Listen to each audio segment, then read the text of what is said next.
ហើយជួបធ្វើអ្វីបើចុងក្រោយគង់តែបែកគ្នា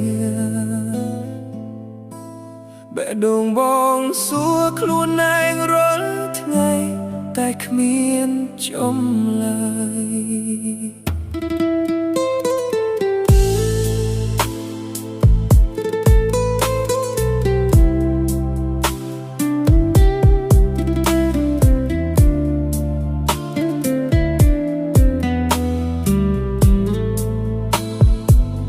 ថ្ងៃដែលយើងជួបគ្នាលើកដំបូង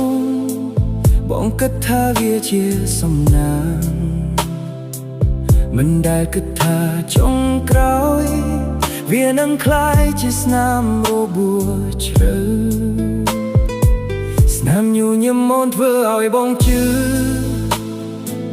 ថាស្នេហានេះនឹងមានថ្ងៃស្អាតតែលើគ្រប់យ៉ាងបាត់បង់សល់តែអតីតកាលឈឺចាប់បងមិនស្ដាយថ្ងៃដែលបានស្រឡាញ់តែស្ដាយចុងក្រោយដែលបែកគ្នាបើដឹងថាវានឹងចប់បែបនេះបងប្រហែលមិនឲ្យចិត្តធ្លាក់ចូលទៅទេឲ្យជួបធ្វើអ្វីបើគង់តែបែកគ្នាឲ្យស្រឡាញ់ធ្វើអ្វីបើចុងក្រោយមានតែទឹកភ្នែកបេះដូងបងទទួលមិនបានពេលលងจากចេញដោយគ្មានសញ្ញាបើជីវិតសរសេរបញ្ចប់រួចហើយហេតុអ្វីឲ្យបងស្គាល់អូន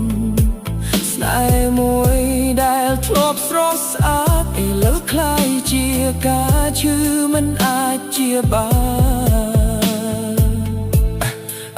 ពេលអូននៅបងមានពិភពលោកពេលអូនទៅបងបាត់តែវ័យទាំងអស់កន្លែងដែលធ្លាប់មាននំក្បែរឥឡូវคล้ายជាកន្លែងឈឺចាប់សំឡេងអូននៅតែលើក្នុងចិត្ត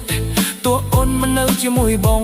ងជាយាមរស់ដូចមុនតែអារម្មណ៍មិនអនុញ្ញា